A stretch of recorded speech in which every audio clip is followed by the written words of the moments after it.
El 1 de septiembre de 1939, Hitler invade Polonia. Esta es la acción bélica que realmente inicia la Segunda Guerra Mundial. La Segunda Guerra Mundial es la contienda más devastadora que la humanidad jamás ha conocido. Pero para entender cómo se llegó a este punto debemos remontarnos años atrás, por lo menos al final de la Primera Guerra Mundial. El Tratado de Versalles había puesto fin a la Gran Guerra, y la Gran Alemania había salido muy perjudicada tras perder territorio y serle impuestas desproporcionadas compensaciones que debía pagar a los vencedores. Los alemanes necesitaban de un líder que les guiara como pueblo y que les hiciese recordar tiempos pasados. Por eso surge un tipo como Hitler, un pintor frustrado que supo canalizar la rabia y los anhelos de todo un país. Si se puede decir algo bueno de un villano como Hitler, es que era un gran orador y un maestro de la propaganda. Les habló a los alemanes de la superioridad de su raza y del camino que el pueblo debía seguir para engrandecer la nación. Hitler, a golpe de discurso, se erigió en el líder del Partido Obrero Alemán, transformándolo en el Partido Nacional Socialista Alemán, de ideas nacionalistas, supremacistas, racistas y un fuerte componente antisemita y antimarxista. En 1923, Hitler acabó en la cárcel tras un fallido golpe de Estado. En su encierro aprovechó para escribir el Mein Kampf, Mi lucha, libro desquiciado de escasa calidad literaria que acabaría siendo el evangelio del nazismo. Tras su encierro, Hitler volvió a la palestra política y acabaría ganando en 1932 unas elecciones con mayoría simple para alzarse como canciller de los alemanes al año siguiente. Nace el Tercer Reich, el tercer gran imperio alemán, en una coyuntura de crisis económica a nivel mundial. Rápidamente, bajo una apariencia de legalidad, Hitler establece un régimen totalitario liquidando las instituciones democráticas de la República de Weimar, mediante una ley habilitante. Se arresta a los diputados del Partido Comunista de Alemania y se los confina en campos de concentración. La persecución de los judíos por parte del nazismo se convierte en una política activa. El Führer hizo caso omiso de las obligaciones que para Alemania señalaba el Tratado de Versalles, creando un fuerte estado militar, con tímidas protestas de Francia e Inglaterra. En el año 1938 empezó a poner en práctica su política de expansión territorial, incorporando a Austria entre sus dominios.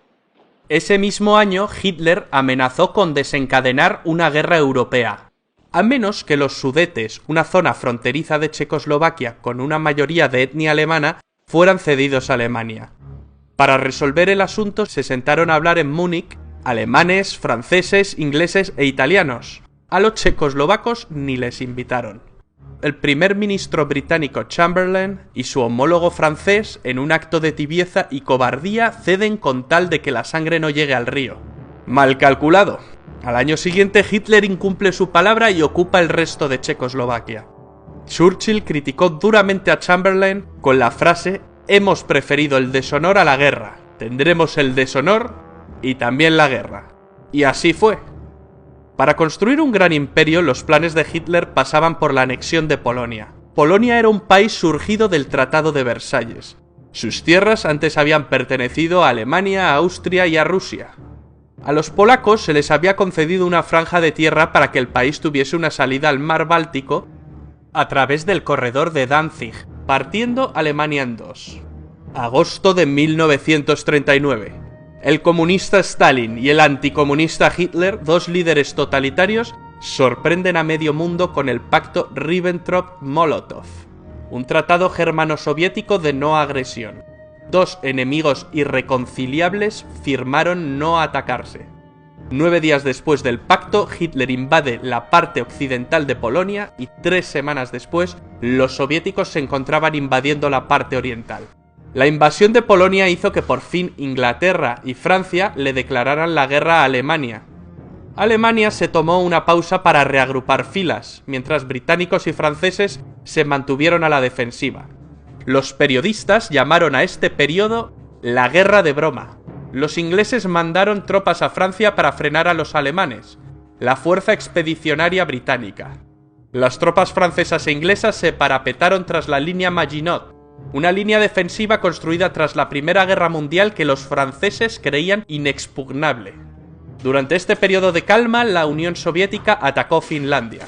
No fue un paseo, ni mucho menos. Los soviéticos sufrieron innumerables bajas. Finalmente, las fuerzas soviéticas no cumplieron su objetivo principal, el de conquistar Finlandia. Solo lograron conquistar algunos territorios fronterizos. Hitler pensó que el Ejército Rojo era un ejército débil formado por infrahombres. El Führer, muy crecido por sus avances anexionistas y ante la pasividad de buena parte de los líderes europeos, mueve ficha constantemente. Ocupa Dinamarca y Noruega. Los alemanes finalmente acabaron con la guerra de broma en mayo de 1940, tras atacar simultáneamente Luxemburgo, Bélgica, Países Bajos y Francia. El método es el anteriormente utilizado en Polonia, la Blitzkrieg o Guerra Relámpago. Consiguieron meter sus tanques Panzer por un lugar que se pensaba impenetrable para un ejército mecanizado moderno. El bosque de las Ardenas. El ejército aliado quedaría rodeado. La batalla de Francia parecía perdida. A finales de ese mes se llevó en la ciudad de Dunkerque una dramática operación de evacuación de las tropas aliadas en territorio francés. Alemania pudo haberle asestado al ejército aliado el golpe final, pero algún tipo de milagro debió ocurrir porque Hitler dejó escapar a más de 300.000 soldados. ¿El motivo? No se sabe. Hoy en día es un debate que sigue suscitando innumerables teorías. La batalla de Francia no duró mucho más. El 22 de junio, Hitler se reunió con varios altos oficiales franceses, quienes solicitaron un armisticio. Hitler seleccionó el mismo lugar y el mismo vagón de tren donde se firmó el armisticio con Alemania en la Primera Guerra Mundial. Esta vez se invertían las tornas, y Alemania ocupa el asiento del bando vencedor. Así se puso fin a la guerra en Francia. Francia se dividió en dos, una porción ocupada que incluía París y otra no ocupada, controlada por un gobierno colaboracionista con sede en Vichy, presidida por el mariscal Philippe Pétain. Se la conoció como la Francia de Vichy. Charles de Gaulle inmediatamente se declaró en contra del gobierno de Vichy y proclamó la Francia libre. Llamó asimismo a formar la resistencia francesa. Italia y Alemania, las dos potencias fascistas, estaban unidas desde 1936 en una agrupación que Mussolini denominó el eje Roma-Berlín. Mussolini, el líder del partido fascista italiano, viendo la facilidad con la que Hitler conquista países, siente que ha elegido el bando ganador. Se ha apropiado de Albania y se ha sumado a los alemanes declarándole la guerra a Francia e Inglaterra. Il Duce, emulando a Julio César, quiere ampliar más sus posesiones, ya que Italia, al igual que Alemania, había llegado tarde al reparto colonial. Sus planes pasan por conquistar Grecia y Egipto, pero Hitler tuvo que salir al quite para ayudar a los italianos, que más que una ayuda en la guerra suponen una carga. Los italianos no pueden con los griegos, pero llegarían refuerzos. Finalmente los alemanes invaden Grecia a través de Bulgaria. Mussolini luego atacaría las bases británicas de Egipto desde Libia. El objetivo era tomar el Canal de Suez, la puerta del imperio colonial británico. ¿Pero qué había pasado en Europa tras la derrota de Francia? ¿Qué fue de los británicos? Churchill, nuevo primer ministro tras la dimisión de Chamberlain, rechaza firmar un armisticio con Alemania. Hitler decide ir a por todas. Pero conquistar Inglaterra no será tan fácil por su condición insular. Los ingleses consiguieron defender heroicamente su isla en la batalla de Inglaterra, una batalla que se libró sobre todo en el aire, la Luftwaffe contra la RAF. Churchill pronunciaría otra de sus grandes frases: "Nos dejó muchas. Nunca tantos debieron tanto a tan pocos". Durante más de un año Inglaterra soporta la guerra en solitario. Los nazis bombardean durante meses las ciudades más importantes de Inglaterra. Hitler cree dominar la situación y se ve como claro vencedor, pero los ingleses resisten y dan la batalla. A finales de año, Adolf Hitler se entrevistó con el general Franco en Hendaya, una localidad francesa que hace frontera con España. Hitler quería que España entrase en la guerra de parte de las potencias del eje. Al final no llegaron a un entendimiento. Franco estaba dispuesto, pero el país atravesaba una enorme crisis tras la Guerra Civil Española. España, si bien prestó apoyo logístico, optó por el papel de no beligerante. Hitler había logrado que Hungría, Rumanía y Bulgaria se unieran a las fuerzas del eje. Solo faltaba Yugoslavia. Un cambio de gobierno en este país precipitó su invasión en abril del año 41. Hitler soñaba con un imperio alemán que abarcara desde el río Rin hasta el Volga. Es en este momento cuando Hitler decide ampliar fronteras y emprende la Operación Barbarroja, la invasión de la Unión Soviética. La gran motivación era el petróleo ruso. A Stalin, antiguo aliado de Hitler, le pilla un poco por sorpresa. No se esperaba que Hitler rompiese su alianza tan pronto. La invasión se había demorado con la invasión de Grecia y de Yugoslavia. Finalmente, en junio de 1941, los alemanes movilizan entre 3 y 4 millones de soldados. En un primer momento, los alemanes ganan campañas y terreno con facilidad. En un mes, Bielorrusia y las repúblicas bálticas previamente ocupadas por la URSS estaban en manos alemanas. Hitler calculó que pocos meses de campaña bastarían para tomar Moscú, pero el crudo invierno llegó, y los ejércitos de Hitler se quedaron a las puertas. Lo mismo le ocurrió a Napoleón en su día. El eje Roma-Berlín se había ampliado en 1939 con la unión de Japón. Japón era el país más avanzado de Oriente, y quiere librar a sus vecinos, es decir, a las colonias europeas orientales, del yugo de Occidente. Asia para los asiáticos, era una frase común entre los nipones. Ya en 1931 empezaron la invasión de China, que continuó en 1937. Cuando Alemania ocupó Francia, Japón tomó el control de la Indochina francesa. Sobrevino un bloqueo comercial y un embargo de petróleo por parte del gobierno de Estados Unidos presidido por Roosevelt. La única salida que le quedaba a Japón era retroceder o ir a la guerra. Los japoneses atacaron por sorpresa la base americana de Pearl Harbor, en Hawái, en diciembre de 1941. El gigante dormido despierta y Roosevelt pronuncia su famoso discurso de la infamia en el que declara el estado de guerra entre Estados Unidos y el Imperio japonés.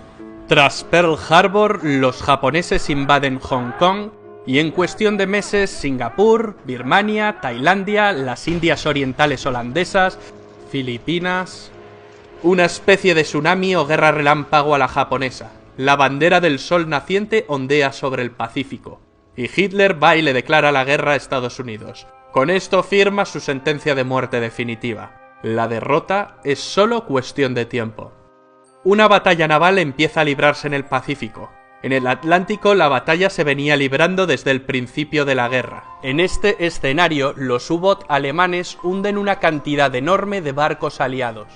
La mayoría barcos de abastecimiento.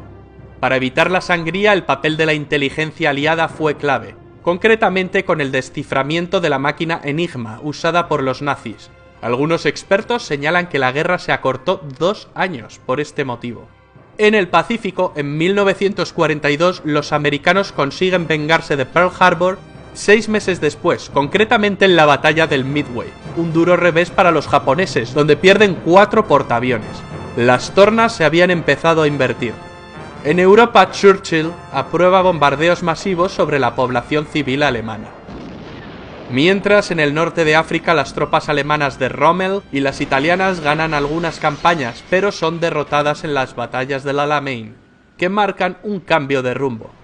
Los alemanes no consiguen llegar al Canal de Suez, y con ello el plan de Tenaza de ir a por las reservas de petróleo de Oriente Medio se desvanece. Los alemanes también planean conquistar los campos petrolíferos del Cáucaso. Es entonces cuando Hitler decide dividir sus fuerzas e ir a por Stalingrado, con el objeto de asestarle un golpe moral a Stalin, pues era la ciudad que llevaba su nombre.